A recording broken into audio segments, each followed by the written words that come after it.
Hey everybody, Satnam here from the security response team at Tenable. Last week, the FBI along with CISA and MS-ISAC issued a joint cybersecurity advisory on the Vice Society ransomware group.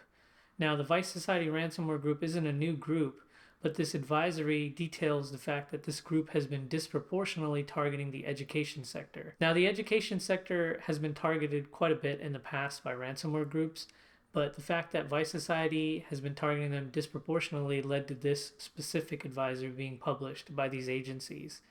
Now, in the 2021 Threat Landscape Retrospective Report that the Security Response Team published for Tenable, we highlighted the fact that ransomware attacks were responsible for about 52% of breaches in the education sector. So the way that Vice Society and its members break into organizations such as in the education sector is by targeting vulnerabilities in public-facing applications. Once they get into a network or once they get onto a vulnerable system, they'll exploit vulnerabilities such as Print Nightmare in order to elevate their privileges, because typically when they get into these networks, they may not have the requisite privileges in order to wreak havoc on these organizations.